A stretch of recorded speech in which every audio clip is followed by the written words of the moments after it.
Le 10 juin 1942, à 4 heures du matin, au cœur du désert libyen, près de Bir Hakeim, une position fortifiée de fortune, entourée de dunes et de barbelés rouillés. 3700 hommes, français libres pour la plupart, font face à 40 000 soldats de l'Africa Korps de Rommel. Les tanks ennemis, plus de 200, grondent à moins de 500 mètres. L'air est chargé de sable et de poudre. Les obus pleuvent déjà, un par seconde, transformant le sol en enfer. Personne ne recule. Mais dans 2 heures, quand l'ordre de retraite viendra pour les autres unités alliées, un petit groupe de 20 soldats restera.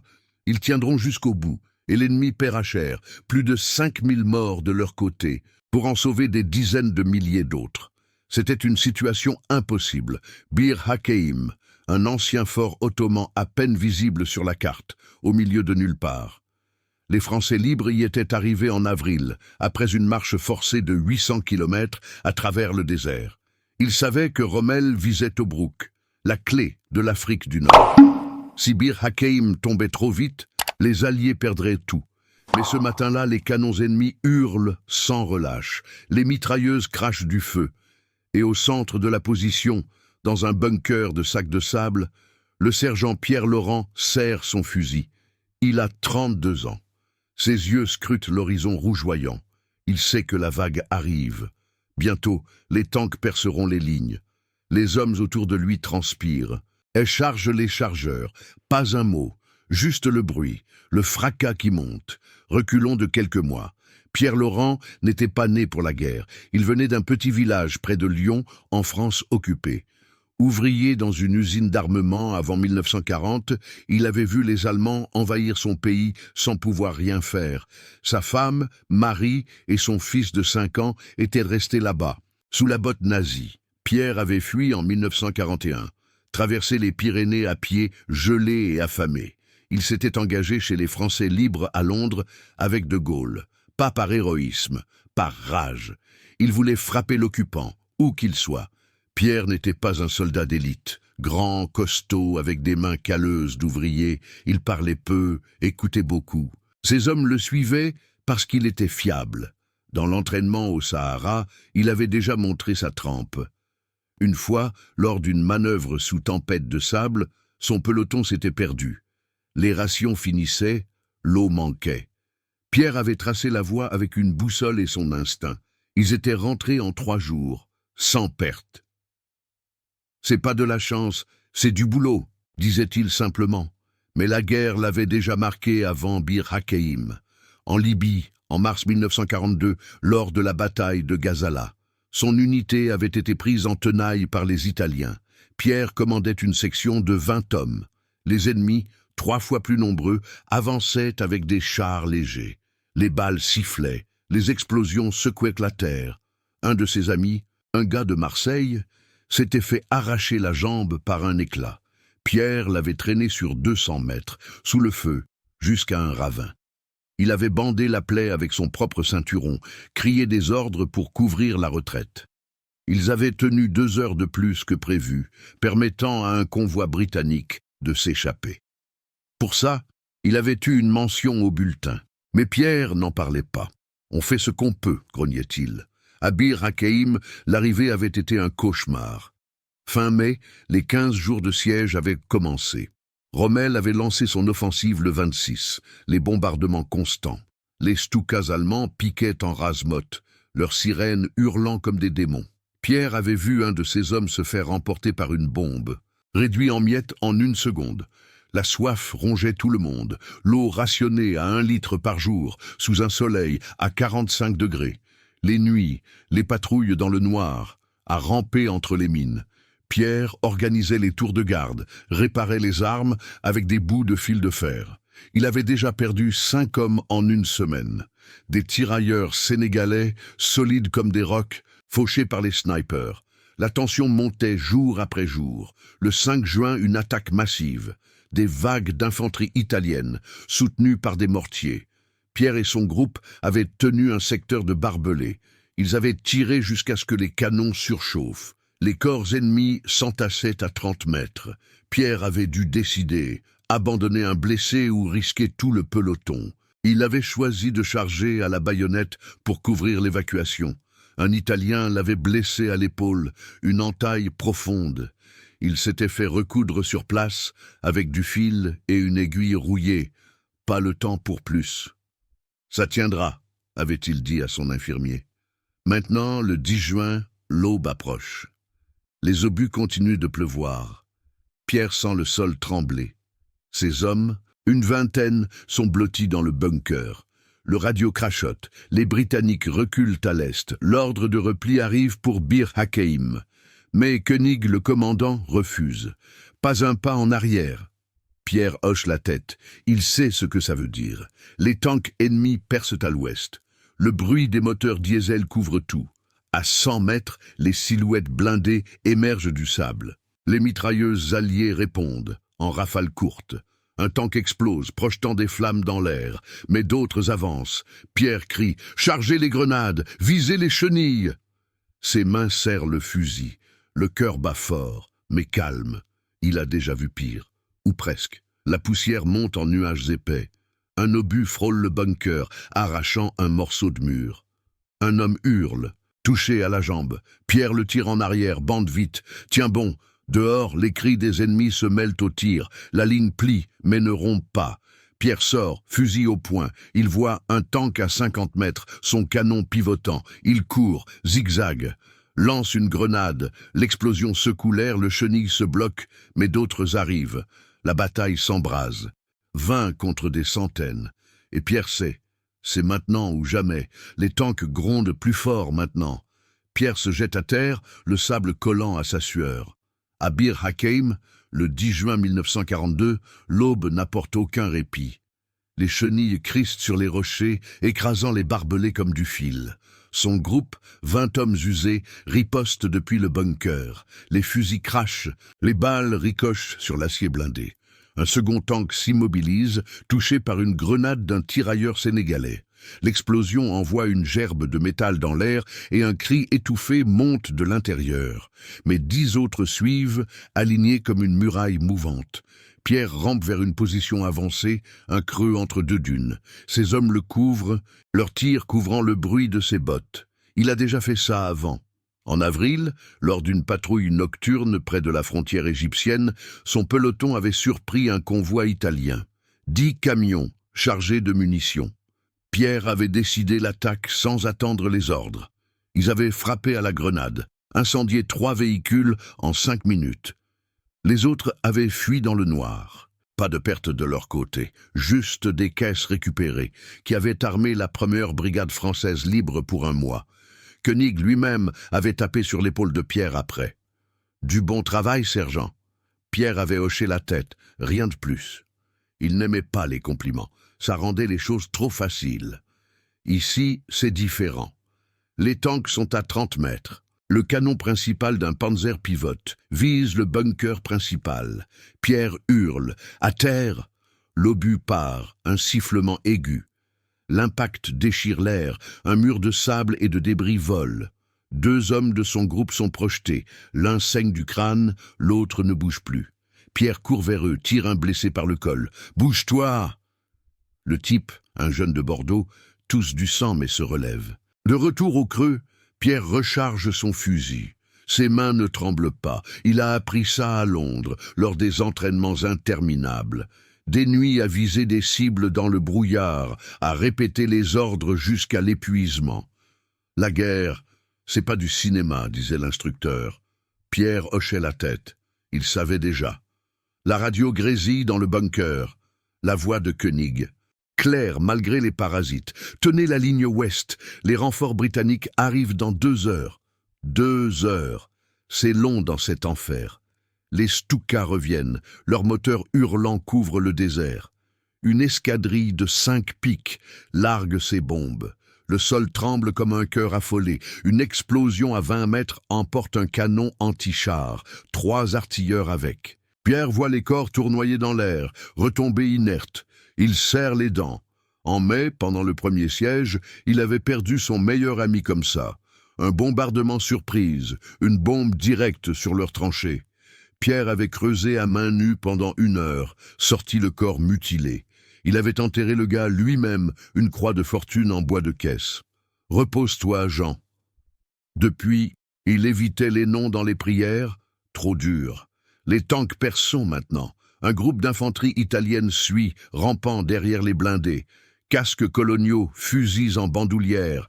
Pierre vise, tire. Un ennemi tombe, roulé en boule. Ces hommes font de même, une salve synchronisée. 3 de plus au sol, mais ils avancent encore, encouragés par les officiers. Pierre décide vite. Grenade magnétique, sur les flancs. Il en sort une de sa ceinture, une chose lourde, aimantée pour coller à l'acier. Il court, 10 mètres exposés. Une balle frôle son casque, siffle à l'oreille. Il saute sur le flanc d'un tank, plaque la grenade sous le tourelle, recule en sautant. L'explosion interne déchire le blindage. Des flammes jaillissent par les écoutilles. L'équipage sort en feu, hurle en allemand. Pierre tire 2 fois. Fini. De retour avec les siens, il compte 17 hommes valides, 3 blessés graves, chargés sur des brancards improvisés. L'air pue la cordite et la chair brûlée. Les obus continuent un rythme infernal. Pierre sent l'épaule blessée tirer, la plaie de juin qui s'ouvre sous le bandage. Du sang coule, chaud sur sa chemise. Il l'ignore. En mars, à Gazala, il avait marché 5 kilomètres avec une balle dans la cuisse. Pas le choix. Le convoi à couvrir ou 100 hommes perdus. Il avait boité jusqu'au bout, guidé les camions britanniques hors de la nasse. Les officiers anglais l'avaient décoré sur place. Une croix simple. Pierre l'avait rangée dans sa poche. C'est pour Marie et le petit, s'était-il dit. La pression monte. Les tanks restants, une quinzaine, forment un arc canonné le centre de Bir Hakeim. Les lignes alliées craquent à l'est. Des cris de retraite fusent. Mais Pierre refuse. On bouge pas. Ces hommes hochent la tête, visage noirci de poudre. Un tirailleur, Amadou, un géant du Sénégal, charge un fusil mitrailleur. Pour la France, sergent. Pierre acquiesce. Ils ont tenu ensemble depuis l'arrivée. Les nuits à creuser des tranchées sous les étoiles, à partager la dernière gorgée d'eau. Amadou avait sauvé Pierre d'un sniper la semaine d'avant. Un tir à 100 mètres. Pierre lui avait rendu l'appareil hier, en couvrant sa retraite d'un poste avancé. Soudain, un tank pivote vers leur position. Le canon brille, chargé. Pierre crie « À couvert !» L'obus frappe à 10 mètres, creuse un cratère. Le souffle renverse 2 hommes. Pierre est projeté, atterrit sur le dos. Le monde tourne, du sable dans la bouche. Il se relève, fusil intact. Devant, l'infanterie ennemie charge, une vague de 50. Baïonnette au clair. Pierre vise, tire au jugé. 1, 2 tombent. Ces hommes se déploient, une ligne mince. Les balles sifflent des 2 côtés. Un de ces gars, un breton trapu, est touché en pleine poitrine. Il s'effondre sans un mot. Pierre sent la rage monter, mais la canalise. « Feu roulant, ne lâchez pas !» La bataille s'intensifie. Les renforts ennemis affluent, 200 peut-être. Mais Bir Hakeim résiste encore. Pierre sait que le temps joue contre eux. Les blessés gémissent. L'eau manque. Pourtant, il tient, comme toujours. La décision viendra bientôt. Rester ou plier. Et il choisit déjà. Les balles fusent comme une grêle de plomb. Pierre s'accroupit derrière un tas de sacs de sable effondrés, son fusil chaud dans les mains. À Bir Hakeim, le 10 juin 1942, le soleil monte déjà, transformant le désert en fournaise. Son groupe, 17 hommes maintenant, forme une chaîne fine le long de la ligne ouest. Les tanks ennemis, 15 encore en marche, crachent leurs obus à intervalles réguliers. Chaque impact soulève un geyser de terre et de pierre, couvrant tout de poussière âcre. Pierre essuie la sueur de ses yeux. Il voit Amadou recharger le fusil mitrailleur, ses muscles bandés comme des câbles. Continue à tirer, Amadou. Vise les fantassins derrière. Les Italiens avancent en vague, protégés par les blindés. Casque rond, uniforme kaki taché de sable. Ils crient en italien, un mélange de jurons et d'ordres. Pierre en abat un à genoux, 100 mètres plus loin. La balle le touche au torse. Il s'effondre face contre terre. Mais d'autres comblent le vide, rampant sur les corps de leurs camarades. Pierre sait que c'est une tactique rodée. Rommel l'utilise depuis des mois en Afrique. Il a vu ça à Gazala en mars. Là-bas, son peloton avait été submergé par une charge similaire. 300 ennemis contre 20 Français libres. Pierre avait ordonné une retraite en éventail, couvrant les flancs avec des grenades. Ils avaient perdu 4 hommes, mais infligé le double en perte. « On plie sans casser », avait-il dit à ses survivants ce soir-là, autour d'un feu de camp improvisé. Pas de regrets, juste des leçons. Ici, le sol vibre sous les chenilles, un tank s'approche, son canon latéral balayant l'horizon. Pierre fait signe à 2 tirailleurs. « Flanc! Grenade !» Il rampe, silencieux malgré la peur. L'un d'eux, un jeune Sénégalais nommé Diop, lance la sienne. Elle colle au flanc du blindé, explose dans un jet de flammes. Le tank dévie, heurte un rocher, s'immobilise en crachant de la fumée noire. L'équipage sort, 4 hommes en feu. Pierre tire calmement, un par un. Fini en 10 secondes. Diop revient, haletant. « Bien joué !» Pierre hoche la tête. Il se souvient d'une nuit en mai, pendant le siège initial. Une patrouille de reconnaissance avait surpris un poste ennemi. Pierre avait décidé d'attaquer seul avec 3 hommes. Pas le temps d'appeler du renfort. Ils avaient neutralisé 10 sentinelles à la baïonnette dans le noir total. Pas un bruit. Les armes récupérées avaient équipé un peloton entier. Koenig l'avait félicité le lendemain. « Tu as du flair, Laurent !» Pierre avait haussé les épaules. Juste du timing. La radio crachote à nouveau. Voix hachée. Ligne ouest sous pression. Tenez 2 heures de plus. 2 heures. Les Stukas repiquent, leurs ombres glissant sur le sable comme des vautours. Les sirènes hurlent, un son qui perce les tympans. Pierre plaque ses hommes au sol. Oreille!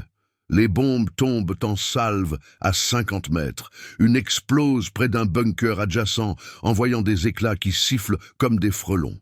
Un de ces hommes, le Breton touché plus tôt, gémit faiblement. Pierre le traîne vers l'arrière, bande la plaie avec un lambeau de chemise. Respire calme.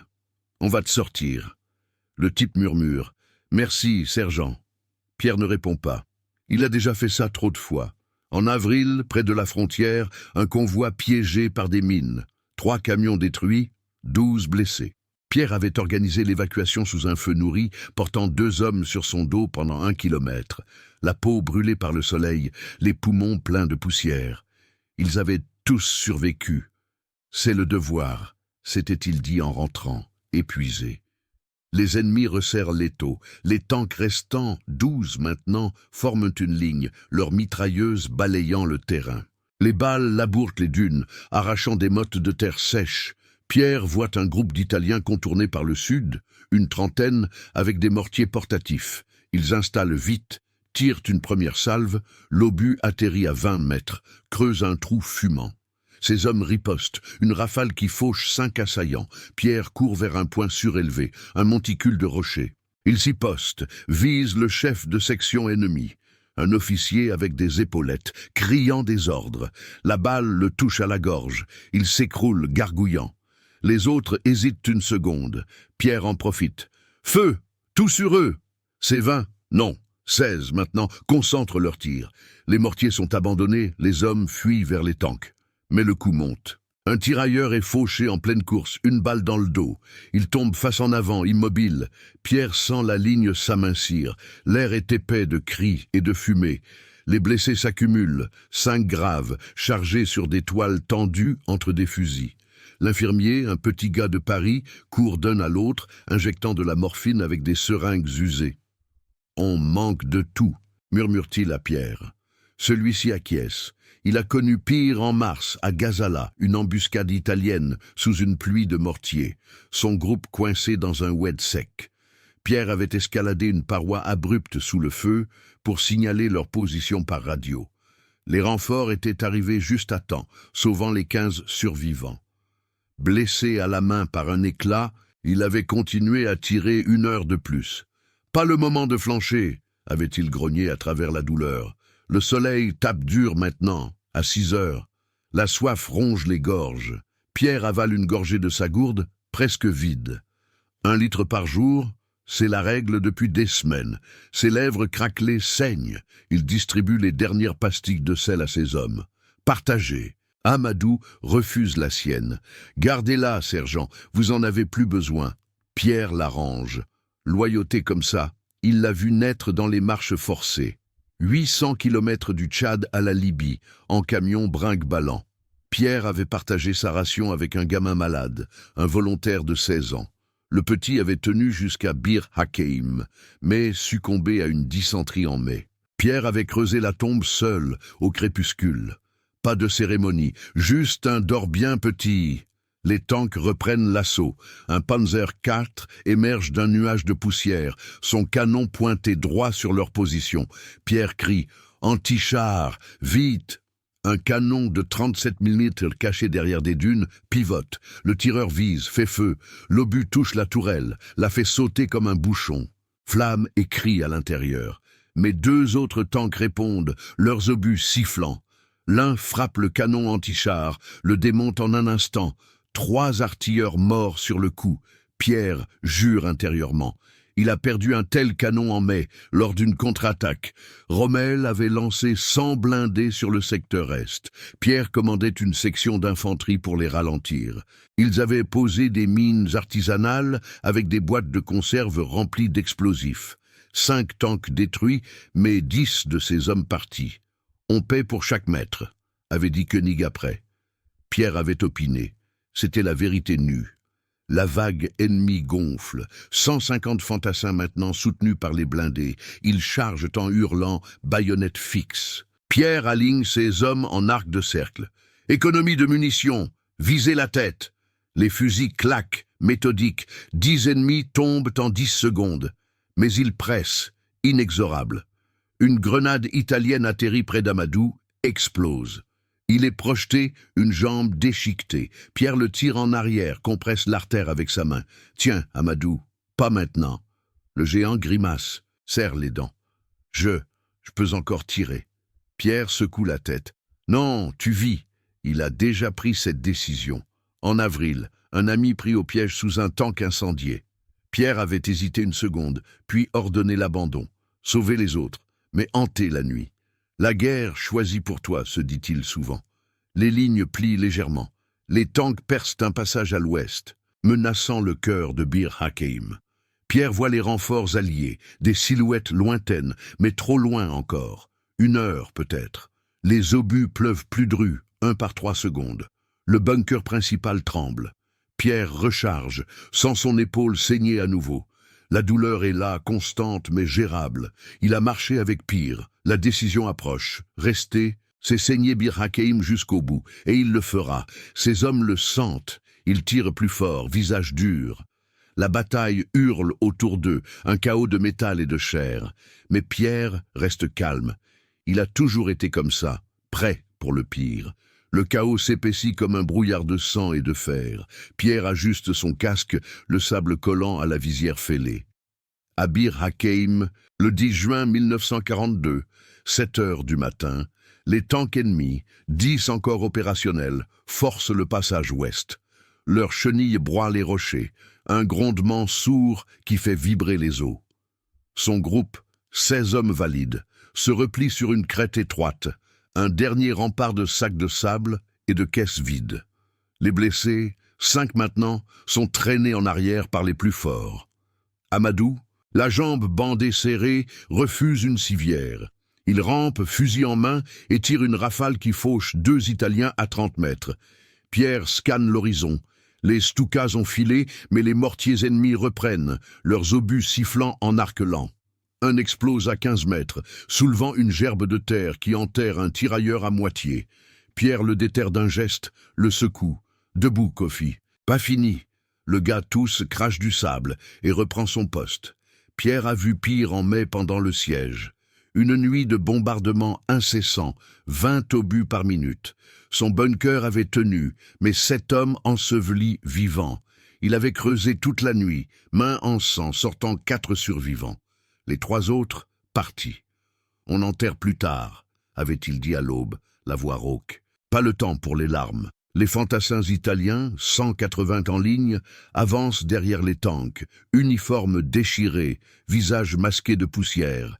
Ils lancent des grenades en l'air, des arcs mortels qui retombent sur la crête. Une éclate près de Pierre, l'éclat lui frôle la tempe. Du sang coule, chaud, mais il ignore.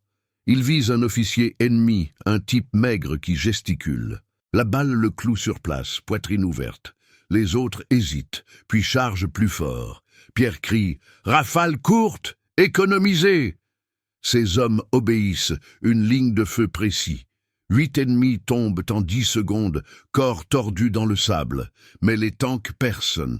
Un Panzer roule droit sur la crête, son canon pivotant comme un œil froid. Pierre fait signe à Diop et un autre. « Chenil, allez !» Il rampe, ventre au sol, grenade magnétique prête. Le tank passe à 20 mètres, mitrailleuse crachant. Diop lance, colle l'aimant sous le flanc. L'explosion déchire l'acier, des flammes jaillissent par les trappes, l'équipage hurle, sort en titubant. Pierre tire net, 3 coups, 3 corps. Diop revient, essoufflé. Ça fait 9 tanks. Pierre hoche la tête. En avril, près d'Assiut, son peloton avait piégé 5 blindés italiens avec des mines maison, des bidons d'essence enterrés, reliés par du fil. Explosion en chaîne, nuit noire, pas une perte de leur côté. Du travail d'équipe, avait dit Pierre après, en ramassant les armes. Simple fait, la radio grésille, voix de Koenig coupée par les parasites. Ouest critique, tenez 1 heure. Les Sud-Africains approchent. 1 heure. Le soleil brûle maintenant, 47 degrés. La soif serre la gorge comme une main. Pierre avale sa salive, goût de sel et de poudre. Il voit un homme s'effondrer, déshydraté, yeux vitreux. « Oh ! Une gorgée !» L'infirmier accourt, verse du bouillon tiède d'une gourde. Le type se redresse, fusil repris. Pierre distribue les dernières cigarettes, un luxe rare. Fumez vite. En mars, à Gazala, après une journée sans eau, son groupe avait tenu un col sous assaut. Pierre avait rationné les dernières gouttes, 1 par homme. Ils avaient repoussé 2 vagues, soif ou pas. La soif passe, la défaite non, avait-il grogné. Les ennemis resserrent. Les tanks restants, 8, forment un coin pointant vers le bunker central. L'infanterie suit, 200 maintenant, baïonnettes au clair. Ils hurlent, un mur de bruit. Pierre aligne ses 16. Déployés en V, couvrez les flancs. Les fusils claquent, méthodiques. Un Italien tombe, puis 5, groupés, mais une mitrailleuse montée sur un tank balaie la crête. Balle qui siffle, laboure le sable. Un tirailleur est touché, bras arrachés net. Il hurle, roule au sol. Pierre le plaque. Comprime l'hémorragie. Calme, l'infirmier. Le gars s'évanouit, sauvé pour l'instant. Pierre recharge, main poisseuse de sang. Il a perdu un frère d'armes comme ça en mai. Une rafale de Stuka, bras emportés. Pierre l'avait porté 200 mètres, criant pour du secours. Mort à l'arrivée. On sauve qui on peut, s'était-il juré. Le sol tremble. Un tank grimpe la crête, chenille griffant les rochers. Pierre court, zigzag sous les balles. Il saute sur le flanc, plante une grenade dans une écoutille ouverte. Recule en roulant. Explosion intérieure, le blindé s'embrase comme une torche. 4 Allemands sortent, en feu. Pierre tire impassible. De retour il compte, 14 valides. L'air pue l'essence et la mort. Les obus pleuvent, un rythme infernal. Un frappe le bunker adjacent, l'effondre en un nuage. Cris étouffés dessous. Pierre hésite une seconde, puis ordonne « 2 hommes, creusez !» Il rampe, pelles en main. 2 survivants extraits, couverts de poussière. « Bien, » dit Pierre. En avril, un effondrement similaire pendant une tempête. Pierre avait dirigé les fouilles, sorti 5, pas les laisser là. La pression culmine. Les tanks, 7, canonnent sans relâche. Les Italiens chargent en masse, 300 peut-être, un raz-de-marée kaki. Pierre voit le centre plié, des alliés reculant à l'est. Mais son groupe tient. « Feu à volonté! Ne rompez pas !» Les tirs fusent, continuent. 20 ennemis au sol, puis 30. Amadou, depuis son brancard, tire d'une main. Une balle l'effleure, mais il continue. Pierre le couvre, abat un assaillant à genoux. Il sent l'épaule hurler, la plaie ouverte saignant librement. Douleur lancinante, mais il canalise. Comme à Londres, entraînement sous pluie battante. Blessé à la cheville, il avait couru 10 kilomètres. La douleur est un ordre à ignorer. Soudain, un obus frôle la crête, projette Pierre au sol. Il se relève, oreille bourdonnante. Devant, la vague ennemie à 10 mètres. Baïonnette luisante. Pierre crie « À la baïonnette ! Chargez! Ces 14 se lèvent, un mur hurlant. Ils foncent, fusil pointu. L'impact est brutal, chair contre chair. Pierre en embroche un, sans la lame entrer. Tire, enchaîne. Autour ces hommes luttent, cris mêlés. Diop part un coup, contre-attaque. Amadou, rampant, poignarde un genou. Le sable se teinte rouge.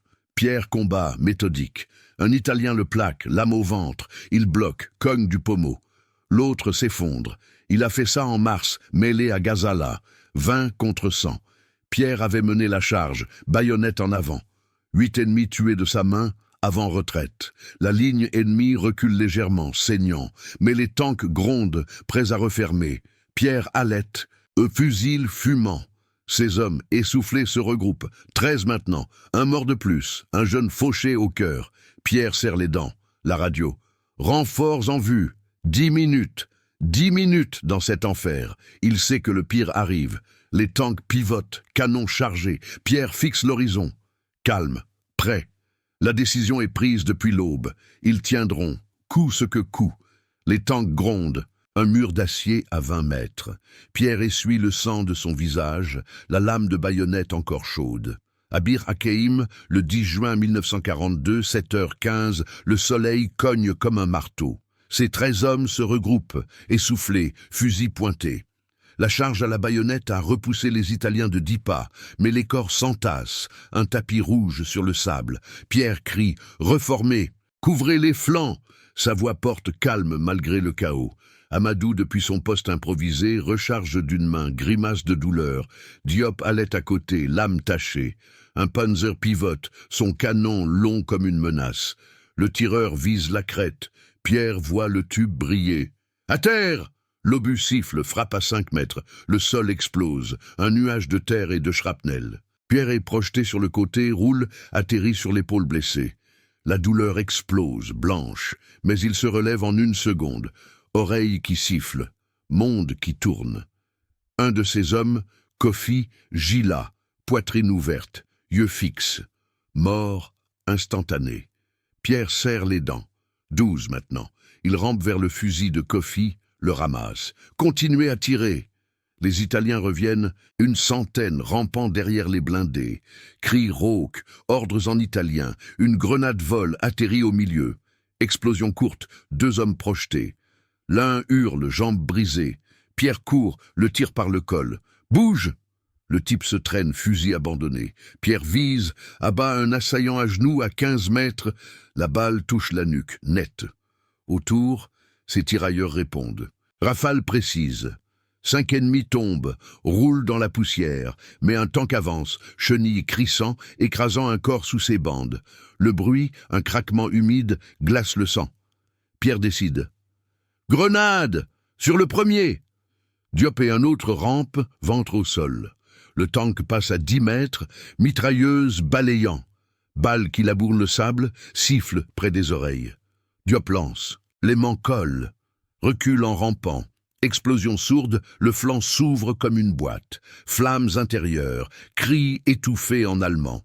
L'équipage jaillit, 2 hommes en feu, titubants. Pierre tire 2 fois. Fini. Le tank s'immobilise, fumant. 6 blindés restants.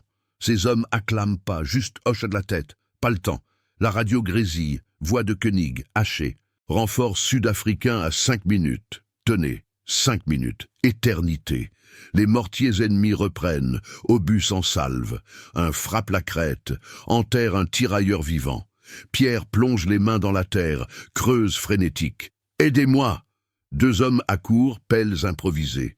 Ils sortent le gars, couvert de sable, toussant. Vivant. Pierre le pousse en arrière. À l'abri!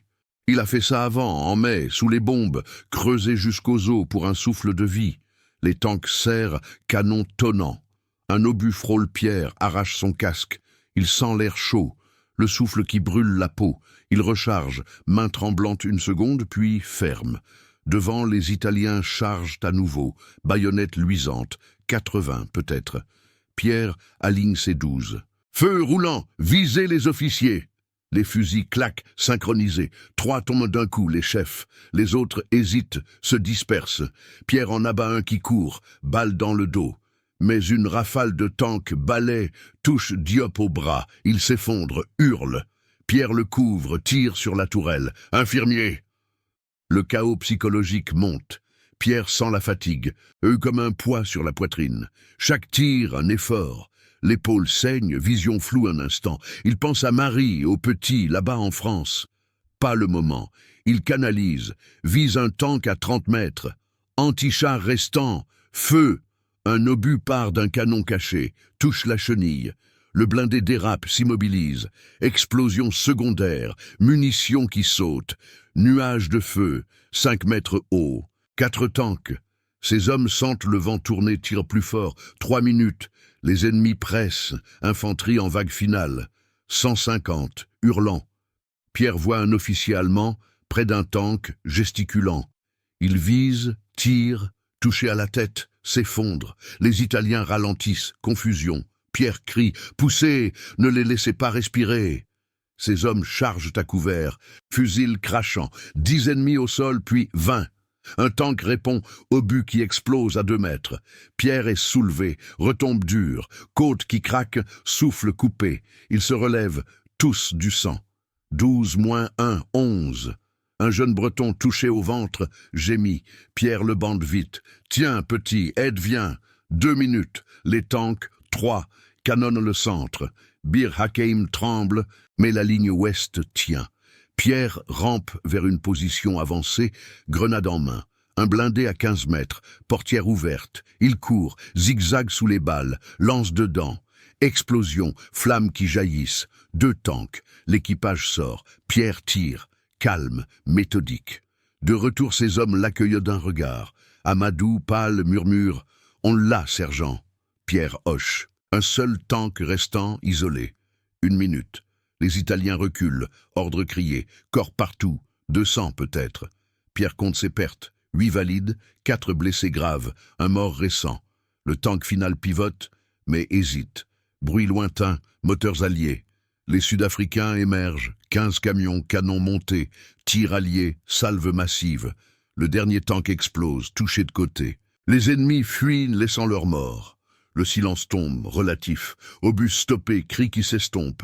Pierre s'assoit, souffle. Ses hommes s'effondrent autour, épuisés. L'infirmier court, morphine et bandage.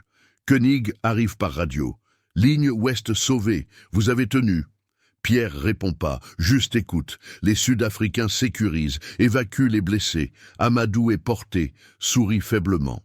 Diop, bras en écharpe, serre la main de Pierre. « On a payé, mais on a gagné !» Les conséquences frappent vite, chez l'ennemi. 5000 morts comptés ce jour. Tank détruit, avance stoppé. Bir Hakeim tient 16 jours de plus, sauvant Tobrouk, des dizaines de milliers d'alliés. Pierre et son groupe, 7 tués, dont Kofi et le Breton. Les survivants, décorés sur place. Croix de guerre pour Pierre, mention pour les autres. Koenig le serre la main. « Vous êtes la pierre !» Pierre hoche, range la médaille. Pour Marie. La guerre révèle ça. Un homme comme Pierre, ouvrier devenu sergent, choisit de rester quand tous reculent. Pas par gloire, par devoir simple, et l'ennemi paie le prix mètre par mètre, vie par vie. Bir Hakeim n'était pas juste un fort. C'était la preuve que la décision humaine peut briser une machine.